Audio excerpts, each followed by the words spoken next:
Meron dyan binanggit sa bandang huli, ang sabi, "The Lord is with you, mighty warrior." Hindi po natin pag-uusapan si Gideon, pero pag-uusapan po natin yung mga kapatiran natin nung araw, na kung saan matuturingan nating mga heroes, mga mighty warrior ng ating Lord. Isa lamang yung greatest warrior ever, and that is God. Ang tawag sa kanya sa Old Testament ay El Gibor, no? El Gibor, mighty God. Pero pag-usapan natin yung mga kapatiran lately, no? Para makarelate tayo sa kanilang mga naging buhay. Pero bago ang lahat, ano ba yung ibig sabihin ng word na hero? Hero is a person who is admired or idealized for courage, outstanding achievements, or noble qualities. Yun po ang sabihin ng hero. Ngayon pa man, hindi po lahat ng heroes wear capes.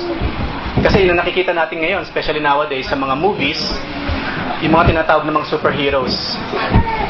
Nung araw, meron tayong heroes, and that is Jose Rizal, sila Andres Bonifacio, sila Tandang Sora, sila Aguinaldo, sila Luna, sila Melchor. Okay, hindi na kasama yun. Okay? Spider-Man. Yes, yan. Ngayon, ang mga kilalang hero ng mga kabataan like us, Superman, Captain Barbell, Darna, Gagamboy, yan, yung mga yan. Mga Elastic Man, Plastic Man. Yan.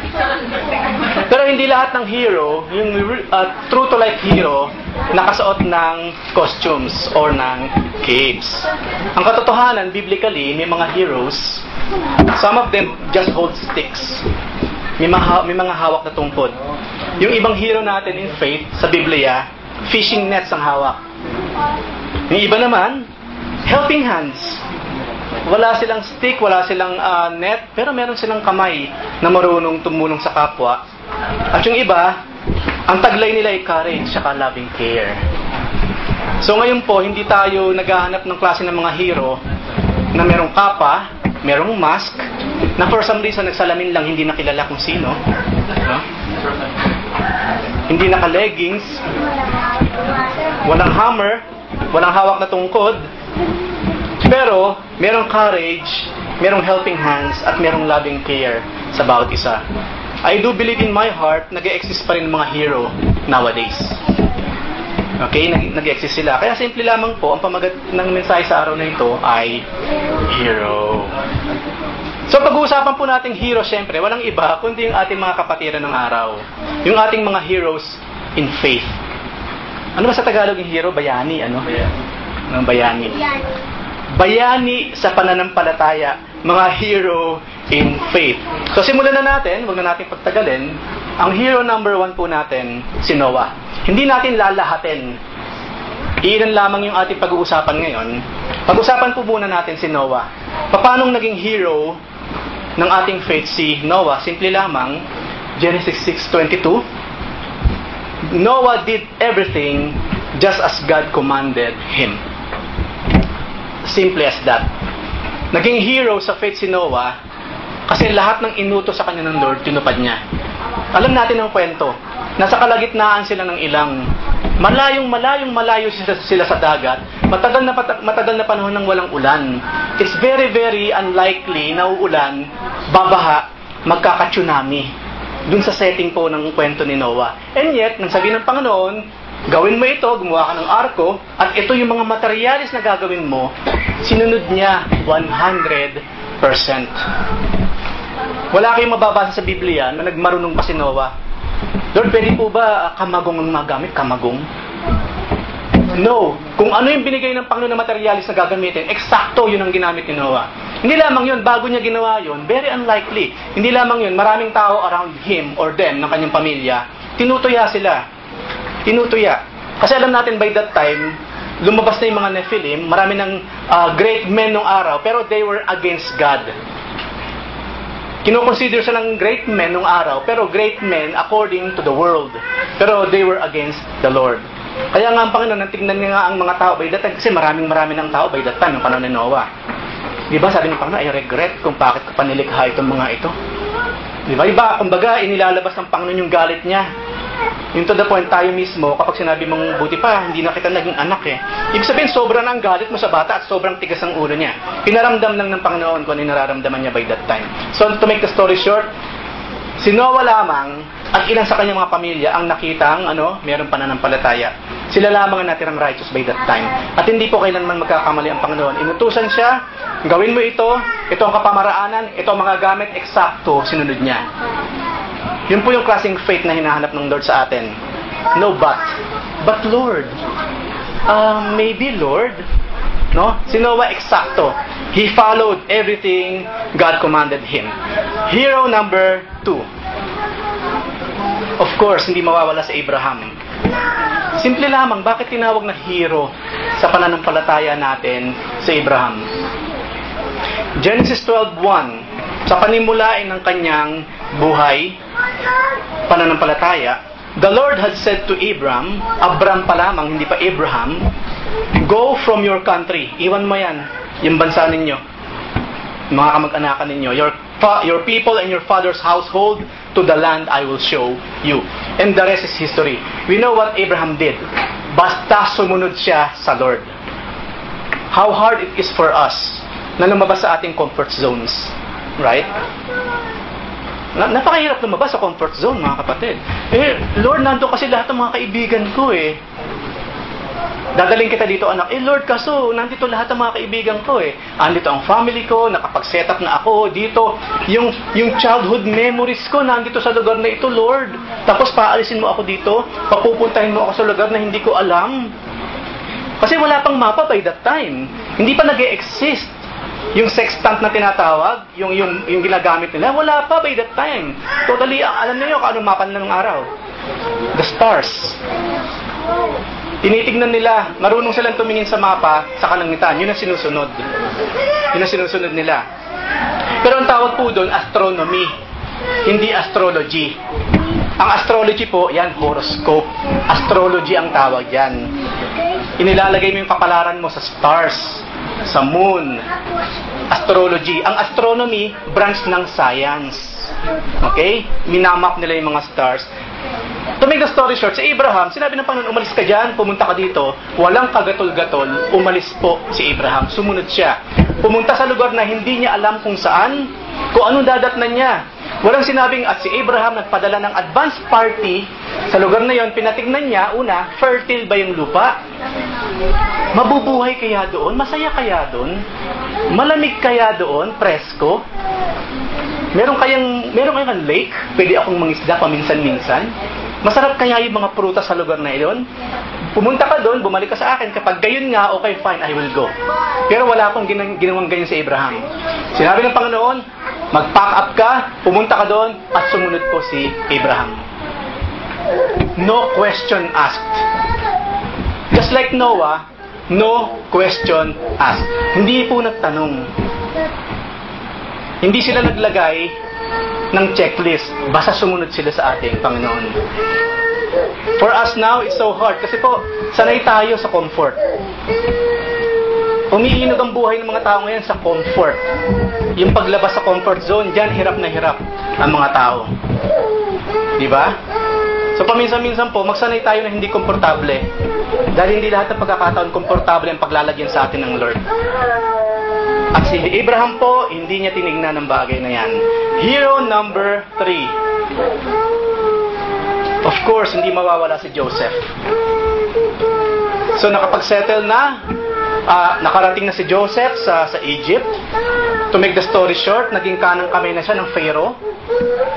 At dumating ang time, alam naman natin ang kwento kung paano napunta si Joseph sa Egypt, right? Paano siya naging kanang kamay ng Pharaoh. Ginawan siya ng masama ng mga kapatid niya. Yung kanyang mismong mga kadugo, ginawa ng masama si Joseph. Kinainggitan, no? Tinry na i-murder. Inihulog sa balon. And to make it worse, ibinenta. Meron po ba sa atin nakaranas na ibinenta ka ng kapatid mo? Yung mga inilalaban sa suntukan siguro, meron pa. O sige, patapangan ng kapatid. O to, sa mukha pa lang nitong kapatid ko, talo na yung kapatid mo eh. patapangan, patalinuhan. O, yan. Yan. Ibinenta, bumalik, binenta ulit. Laki ng kinita nila. Palakasan kumain. Di ba? Palakihan ng katawan.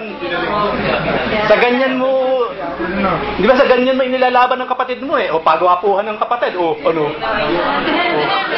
Ayan, o. Kinukwento ng tito ko nung araw, meron kasi ang tiyuhin, napakagwapo talaga, na maliit pa eh. Laging inilalaban sa pagwapuhan. O di hopya ang katapat nun eh. Pag nanalo ka, may hopya. Di ba?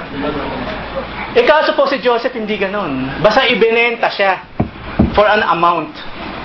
No? Sa mga taong papunta sa Ehipto. At alam natin, naging slave siya doon. Napagbintangan.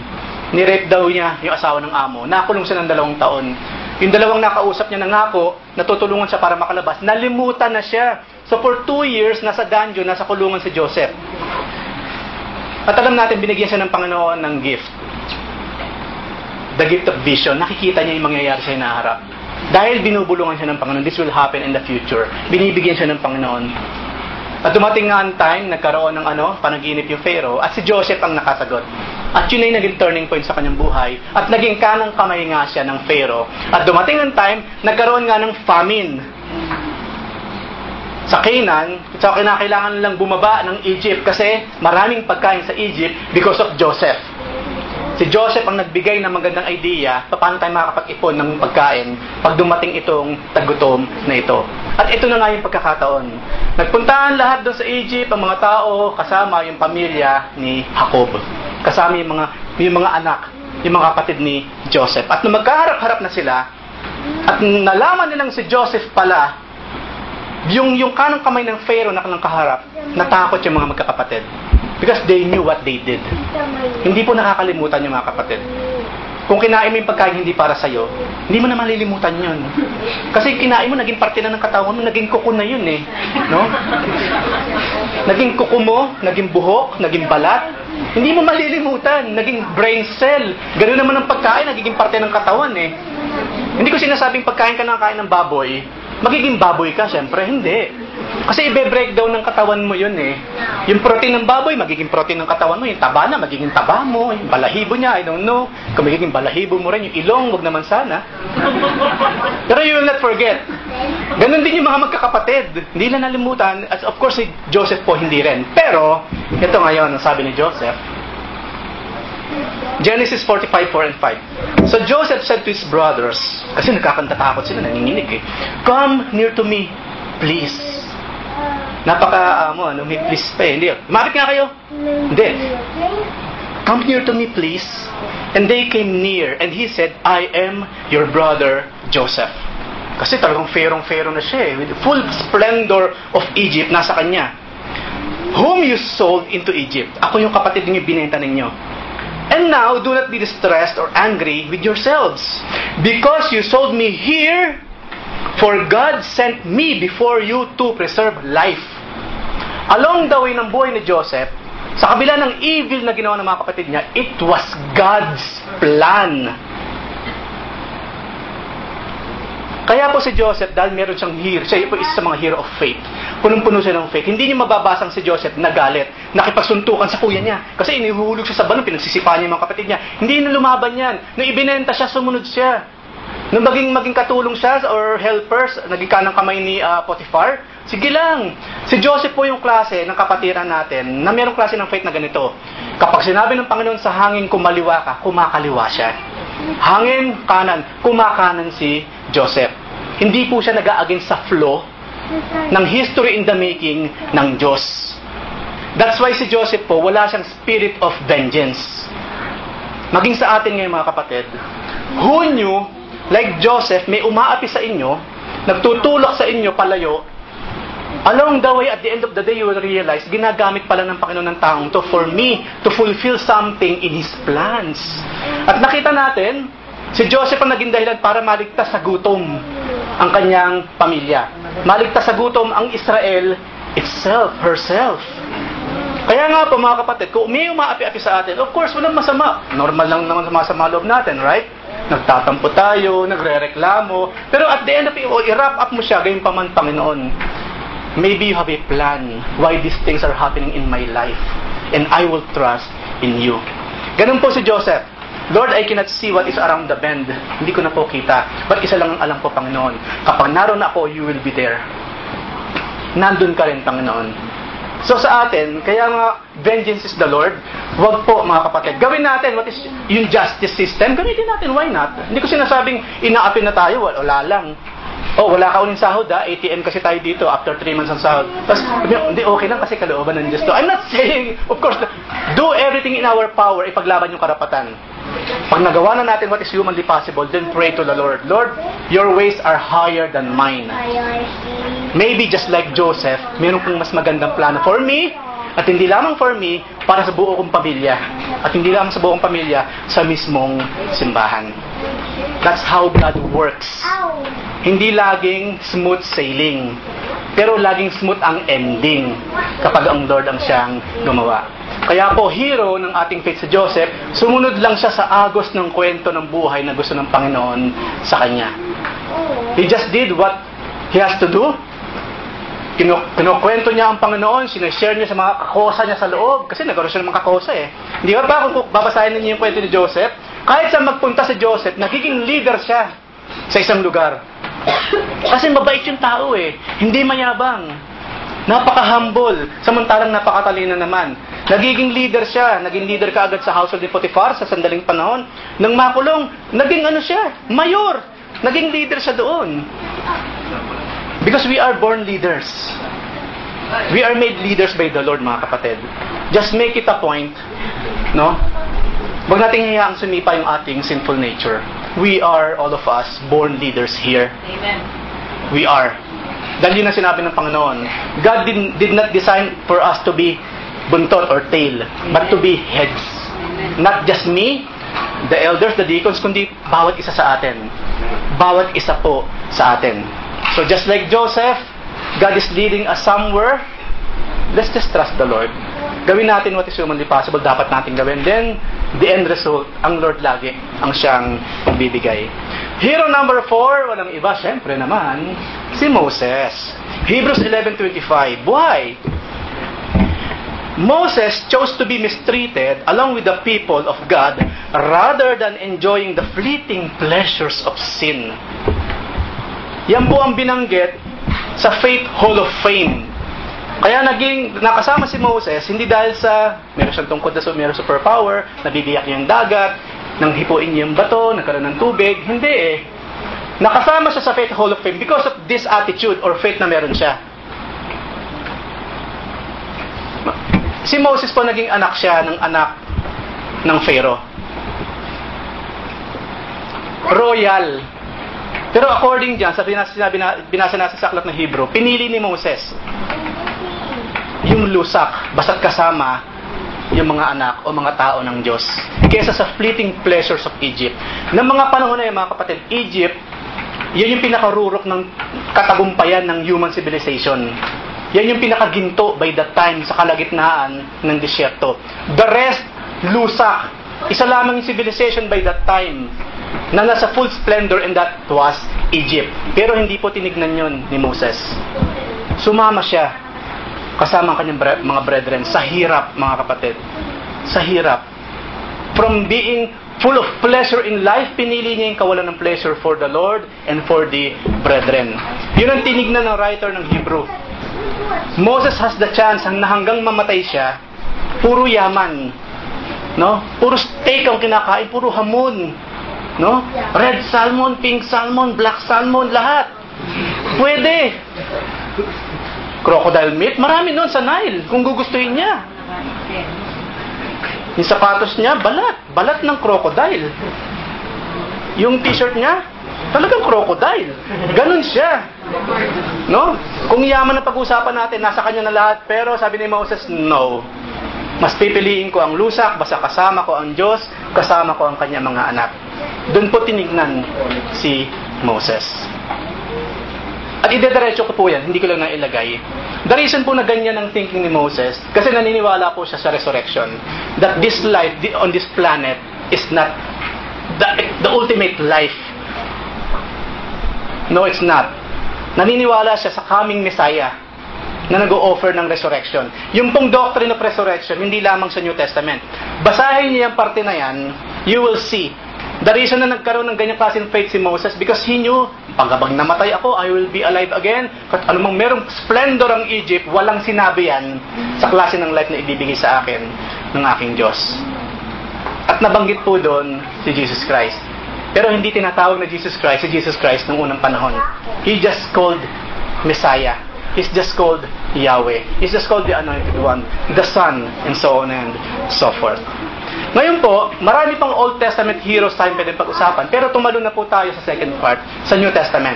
Meron lamang tayong ilang example na mapatotohanan natin ng heroism pagdating sa ating pananampalataya. And of course, for me, number one na si Mother Mary. Mother Mary is one of the hero of our faith. Hindi wala kayong makikitang si Mother Mary nag-preach at humayo si Mother Mary, no? At nilibre niya ang panganganak ng lahat ng mga kapatid. Wala namang ganung ginawa wala Pero simple lang, why? Nung kausap siya ni Gabriel, sinabi sa kanya yung nakakagimbal na naplano ng Diyos sa kanya, ito na lamang ang naging sagot ni Mother Mary. And Mary said, "Behold, I am the servant of the Lord. Let it be to me according to your word." And the angel departed her. Ang kwento, dumating si Angel Gabriel, ang sabi ni Gabriel, magbubuntis ka. Ha? Birhen po ako. I never known a man. Tapos magbubuntis ako, kumbaga, paano ng aking kredibilidad, paano ng aking reputasyon, ang aking ang pangalan ng aking pamilya. Anong mangyayari sa akin, kumbaga? Parang unlikely, of course. Unlikely, hindi lamang po yun, betrothed ako. Meron na po akong fiancé. Ikakasal na ako after 9 months. Tapos paano po pag nalaman ng aking mapapangasawa ako'y buntis, what will happen to me? Hindi lamang yun, alam naman natin kung anong klase nangyayari sa mga prostitutes by that time. Nung araw po mga kapatid, alam po ba ninyo kung bakit 9 months or less than a year ang betrothal period sa New Testament? Para siguradong yung babae hindi buntis. Halimbawa, sinagot ka na, o sige na nga, tayo na, o sige na, magpapakasal na tayo. 10 or 9 months po ang betrothal period. Magpapakilala muna yung mga lalaki at babae sa kanilang mga pamilya, yung lalaki magsisilbi sa pamilya ng babae, and so on and so forth, at para mapatunayang malinis talaga yung babae. That's why po, merong ganung klase ng betrothal period noong unang panahon hanggang ngayon sa mga Orthodox. Tapos, si Mary, magbubuntis siya. Paano niya ikukwento kay Joseph yun? Ay nga pala, sweetheart, buntis ako. Paano? Anong lakas ng loob ang pwede niyang gawin para sabihin yun? Anong kala niyo kay Joseph? Ay, ang galing nga, kininditan lang kita, nabuntis ka na. Ang lakas ko talaga. Saan nakakita ng ganung klase ng lalaki? No, ang lakas ko talaga, hindi po ko lang buntis Of course not. Hindi ba kaya nga si Joseph kinausap din ni Angel? Hindi lamang si Mary, marunong talaga ang Diyos Hindi lamang siya, pati si Joseph kinausap na rin. Iba pa rin yung talagang anghel mismo ng Diyos sa makikipag-usap sa lalaki. Kasi imagine yung girlfriend ninyo, kung ikakasal pa lamang kayo, sinabihan kayo, nga pala buntis ako From the Holy Spirit to. This is from the Lord. Kinausap ko kagabi ni Angel Gabriel at mabubuntis ako, here I am, I'm pregnant. Masaya ka ba, mahal? Saan nakakita ng lalaki na, uy, ayos yan Walang kahirap-hirap na buntis? Of course not. Kaya nga si Joseph, di ba nagplano siyang i-discard na, wag nang ituloy yung kasal. Pero silently, para hindi mapaya si Mary kasi mahal na mahal niya talaga si Mary. But we know the story, kinausap din siya ng angel of the Lord at pumayag na si Joseph sa mga planuhin ng ating Panginoon. So naging hero po sa faith si Mary kasi inilagay niya sa linya yung kanyang reputasyon for the Lord. Yung kanyang pagkatao. Hindi lamang po si Mary ang malalagay sa alanganin, pati pangalan ng pamilya niya. Pag sinabing Mary, yan ba yung anak ni Mang Tasyo? Yung biglang nabuntis na naman nung wala namang asawa? We know what happens. Yung pamilya mismo, kino-question. Ano bang klase ng mga pamilya niyan? Yung mga, may tatay ba yan or what? May nag-aalaga ba dyan at nagbuntis na lang ng ganyan yan? Hindi ba pati yung mga pamilya napupulaan? Hindi lamang po yung babae mapupulaan, pati pamilya niya. At yun po ay nakasalalay nung panahon ni Mary. Tinanggap lahat ni Mary yan, mga kapatid. Pero mga kapatid, ito lang po ang warning ko. Hayaan na lamang po natin kay Mother Mary yan. Hindi na ngayon. Okay? Hindi na ngayon. Hindi na ngayon. Kanya lang yan. Wala nang ibang nangyaring ganyan. Kung si Mary lang, tapos na ang kwento. Huwag na natin idagdag ang mga buhay ninyo mga kababaihan. Tapos na po yung kwentong yan. So wala na magkukwento. You are conceived by the Holy Spirit, kaya buntis kayo. Si Mother Mary lang yan. Wala nang iba pa. Basta ano kung ilalabas sa inyo, si Jesus Christ again in the flesh. Magpapakita ng miracle, pero wala na kasi. Isang beses lang yan mangyayari sa history of mankind. And of course, hero number 6, walang iba kundi si Brother Peter. Bakit? Bakit si Brother Peter? 1 Peter 5:2 and 3. Ang sabi ni Brother Peter, be shepherds of God's flock that is under your care, watching over them, not because you must, napipilitan ka lang, but because you are willing, as God wants you to be. At ito pa ang kagandahan sa sinabi ni Peter, not pursuing dishonest gain. Hindi ba yung mayat maya, di nagpaikot ang buslo. Nabahin yung pastor, ikot na naman yung buslo.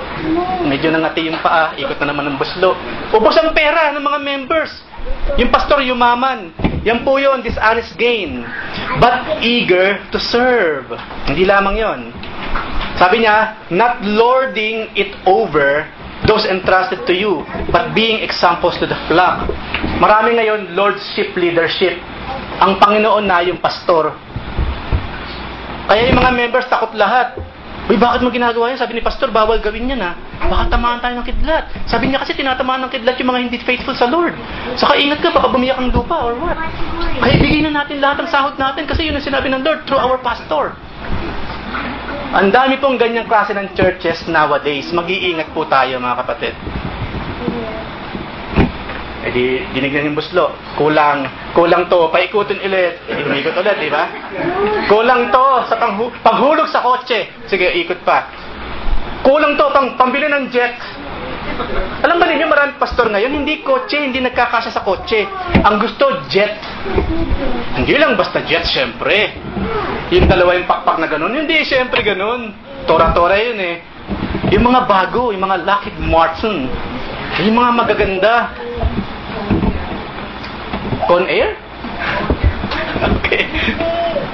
Mag-iingat po kayo.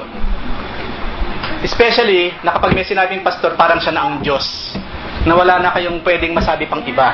Sige na, sinabi ni pastor yan. Siya ang spokesperson ng Lord. Siya ang mouthpiece ng Lord. Siya ang vicar of Christ. Sige lang, gawin lang natin regardless kung napaka out of this world ng kanyang mga sinasabi. Noon pa man, nag-ingat na si Peter. Nagsabi na sa mga kapatiran. Ang point ko po ganito. After the Lord Jesus Christ, it was Peter who led the church. At hindi siya kailanman naging Lord sa simbahan ng Panginoon. He just remained Peter. Ginamit lang siya ng Panginoon. There's only one Lord and that is the Lord Jesus Christ. So among us, among the leaders po, walang Lord dito. Ang Lord natin, si Jesus Christ. Kung meron man tayong gagawin o ginagawa and you find it questionable, then question us. Wala pong masamang magtanong mga kapatid. Kasi gagawin natin yung payo sa atin ng ating great hero of faith na si Peter. At, siyempre, pangalawa sa panghuli, kasama siyempre si Pablo.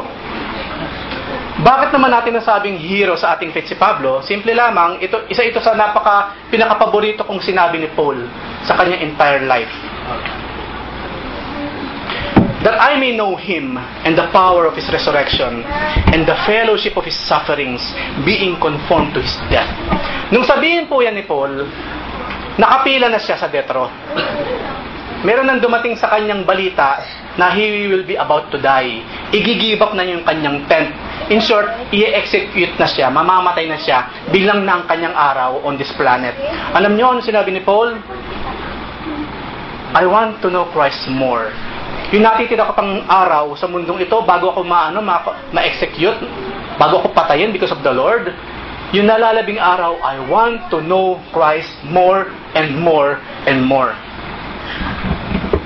Kung tutusin po, mula sa road, on his way to Damascus, nung ma-meet niya ang Panginoon face to face, from that moment on, Paul's whole life hanggang kanyang death is a preparation sa kanyang kamatayan.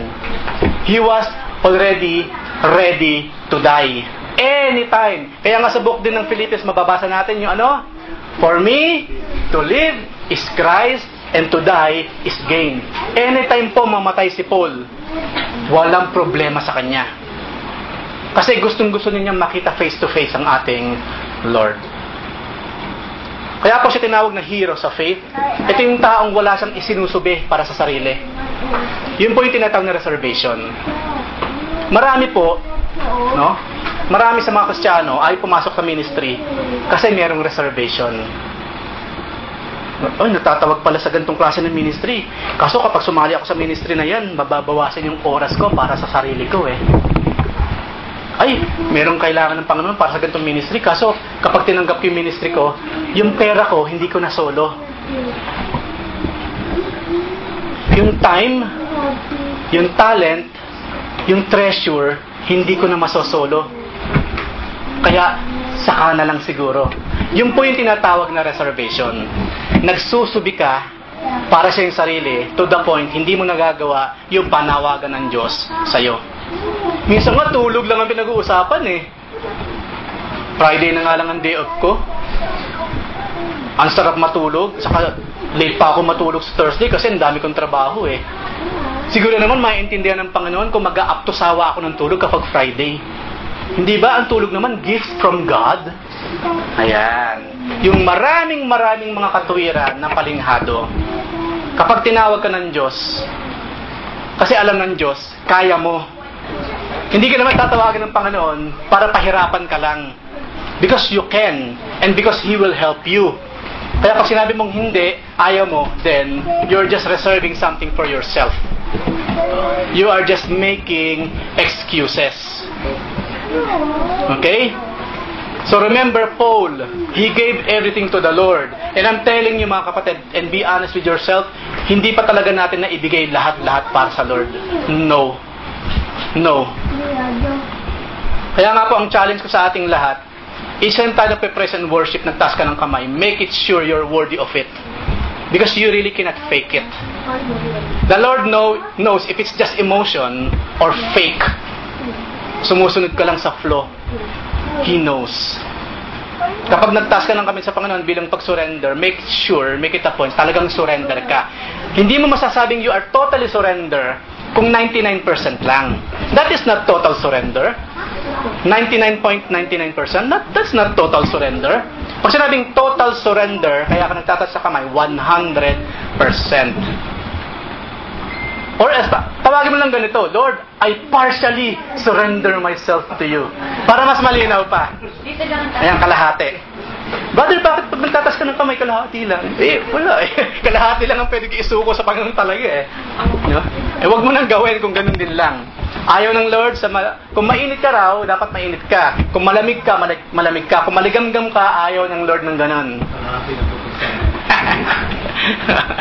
Okay? Si Paul po ulitin natin, he gave everything to the Lord. Especially his life. And of course, panghuli po, the ultimate hero of all. Ayun, alam niya na. Kala ko meron kayo ibang idea eh. Jesus Christ. At hindi natin ilalagay lahat, kasi kung ilalagay ko lahat kung bakit siya naging hero sa ating faith, buong Matthew, Mark, Luke dyan na, saka yung lahat ng mga Old Testament books, ilagay natin dyan. The whole Bible itself. Pero dito na lamang tayo mag-focus sa isang napakagandang example na ginawa ng Panginoon for us to follow.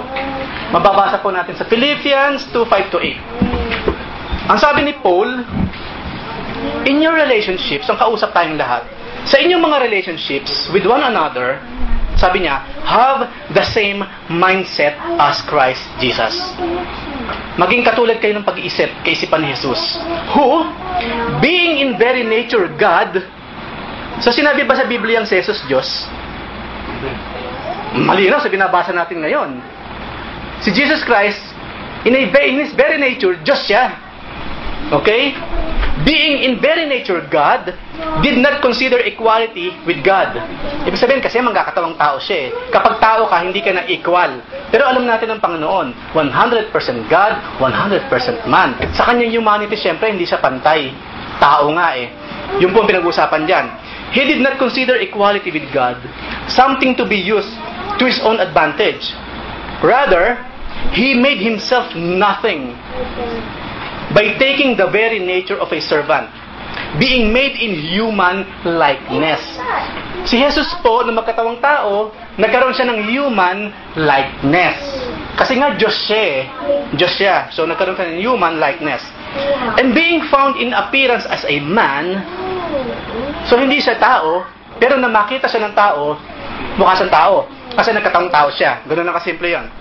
He humbled himself by becoming obedient to death, even death on a cross. Ang point po dito, yung total humility ng ating Lord for our sake. Lagi po natin ginagawang example, kapag gumawa ka kunyari ng vacuum cleaner, darating kayo yung time, kunyari inventor ka, at lumikha ka ng, okay, let's say Arinola, no? Or vacuum cleaner or anything like this keyboard. Gumawa ka ng keyboard. Bilang isang araw, sa sobrang pagmamahal mo sa keyboard, naging keyboard ka rin. Gusto ko rin maging keyboard para maipakita ko sa ginawa kong keyboard na mahal ko siya. Sino nag-isip ng ganon? Meron mo nag-isip ng ganon? Sa sobrang pagmamahal mo sa keyboard mo, sa cellphone mo, gusto mo maging cellphone din para maipakita mo sa cellphone mo yung pagmamahal mo? Of course not. Walang mag-iisip ng ganon. Pero ang Lord po, ganon ang ginawa niya. We are creatures. Nilikha tayo ng Panginoon bilang isang araw, yung creator natin, naging kasama natin. That is total humility. Para maabot ang bawat isa sa atin. You know why? Alam natin sa Old Testament, marami na siyang ginamit ng mga propeta para i-declare, ipakilala ang Diyos sa tao. But you know what? Hindi kayang ipakilala ng tao 100% ang Diyos. Tao kasi eh. Sino ang pwedeng magpakilala sa Diyos in a very, very 100% way? Of course, only God can reveal God. So God became flesh and He Himself revealed Himself to us. Kaya nga sinasabi dyan, Jesus Christ is God. Dahil yun mismo ang sinabi niya, yun mismo ang ginawa niya. Kaya po, kung meron pa sa atin nagdududa kung si Diyos talaga or hindi, kapatid, you are against the Bible. Si Jesus po hindi tao lang. Naging tao siya, yes, but He is God in the flesh. Malinaw na malinaw po sa binasa natin. At nangyari po ang isang imposibleng bagay because of love. Dahil mahal tayo ng ating Panginoon. Hindi ba kahit sa kapwa natin tao, minsan yung mga tipong imposible nagagawa natin? Sa mga nililigawan, nangyari ba yan? Ay, imposible siguro magawa sa akin ng Botchok yun kasi walang pera yun eh. Pero biglang nagawa ni Botchok. Ginawa niya ng paraan. Nangyari yung something na ina-expect mong hindi niya gagawin. Because of love. Kahit ang layo-layo, susugsugin sa baryo, no? Makita mo lang yung kung saan nakatira, yung iniirog. Yung mga bagay bang napaka-imposible para sa taong niyang gawin, because of love, nagagawa niya. Hopefully nga, may gumawa ng ganun. Alam mo naman, mahal kita, kailangan pa ba na ma-prove? Hindi ba enough yung love na lang talaga? Siyempre naman, may pruweba. Si Jesus Christ ka, nagpakita ng pruweba eh. He came from heaven to earth to show the way. Ika nga. From the earth to the cross. From the cross to the grave. Para maipakita lang niya yung love for us. That is love. No, that is love. Kaya nga po si Jesus Christ, yun din ang itinuturo sa atin. Love with total humility and surrender to the will of the Father. Panghuli po, meron akong question sa bawat isa. Do you want to be a hero? Yes. Amen. At least meron tayong isa dito. Meron akong kalahating narinig dito. Infinity. If you don't have the desire to be a hero, katulad ng mga tao pinag-usapan natin, then yes, kailangan nyo recollection siguro. Takot kami may baptism mamaya. Pero I believe in my heart, yes.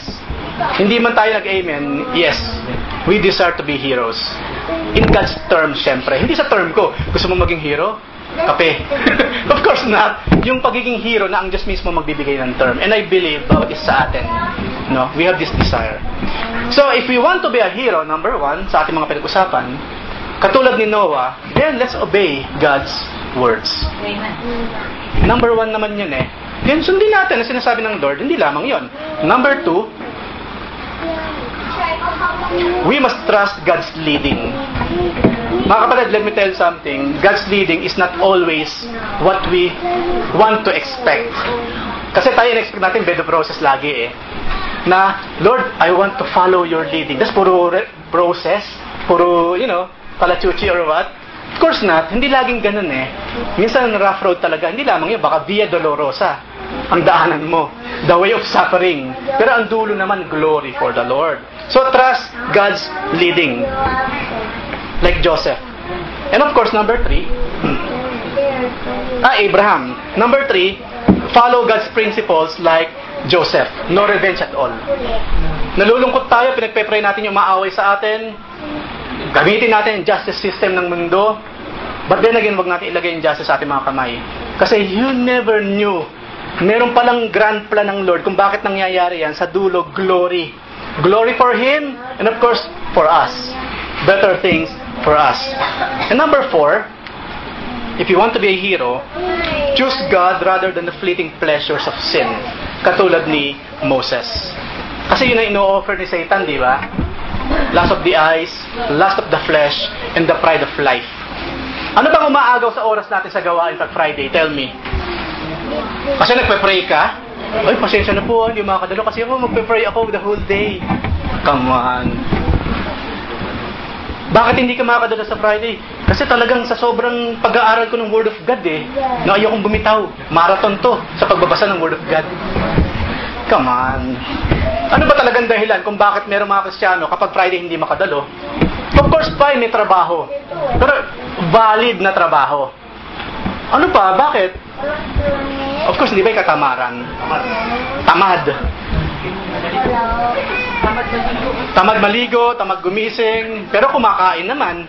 No? Yun ang hindi kinatatamaran kasi pagkain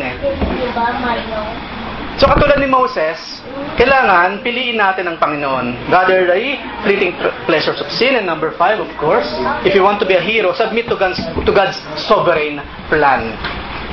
History is His story. Kwento ng Diyos yan. At tayo parte. We are characters. Nagagamit natin 100% ang ating free will. Of course, kasi God-given gift yan. But we really cannot go out of God's divine will. If this is God's divine will, this is our 100% free will, just a speck. And we believe God. We trust God because God knows better than us. Anyway, sino sa atin na hindi napapractice 100% of free will? Meron ba sa ating merong ginagawa ngayon, hindi mo naman talaga free will? All of us! 100%!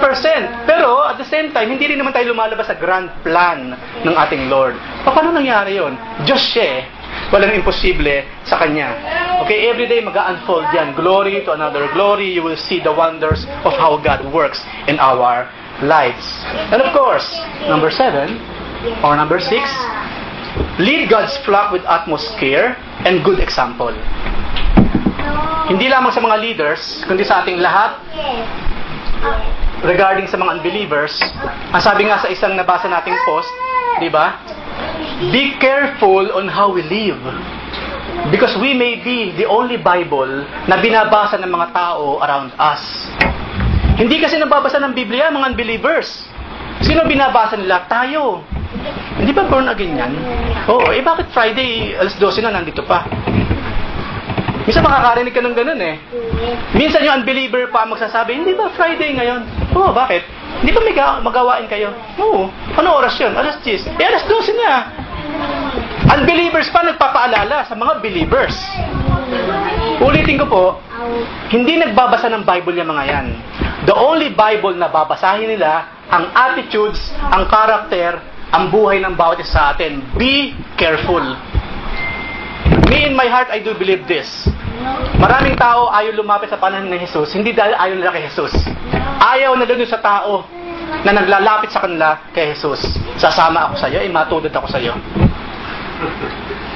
Mahal nila ang Diyos, naniniwala sila kay Jesus, pero ayaw nila sa iyo. Why? Palsong ugali, palsong pamumuhay. So be careful.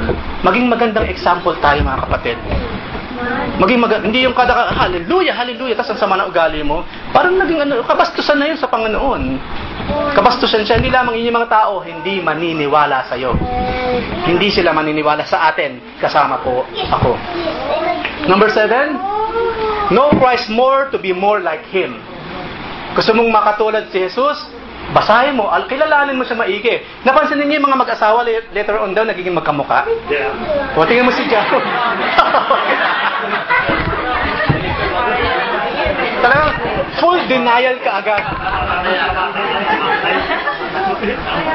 Pag pinahaba mo ang buhok ni Kuya, magkamukha nga eh. Oo, tapos yung tila ilipat mong gano'n sa kayong mata. Hindi kaya nagumanda lalaki naging kapwa. Oh, see? You know why? Kasi iisa lang sila eh, magkatadyang nga eh, di ba? That's why. Oh, ano mo si Jat saka si Kenneth, magkamukhaan eh. Especially na yung baby nila, talagang mixture nilang dalawa. Oh, di ba? Pati ilong, nagkakapareho na sila. Diba?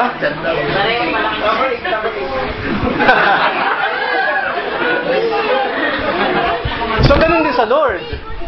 The more na nakikilala mong Lord, the more na naging kalike natin. Kalike tayo ng ating Panginoon. And panghuli po, yung iniwang example ni Jesus Christ sa atin, be humble. Maging humble po tayo mga kapatid. Steer away from pride. Yung pong kayabangan, iwasan natin. No? Iwasan natin yan. Be humble, steer away from pride. Esteem others higher than yourself. Not I, me, myself. Tapos na po yung mga panahon na yan sa isang Kristiyano. And of course, offer yourself for God's service. Si Jesus Christ, yung klase ng service na in-offer niya sa Father to the death. To the death. And of course, alam natin, nag-resurrect siya magmuli. So eternally, nagsaserve siya. Jesus Christ is interceding for us. Praying for us each and every moment of our lives.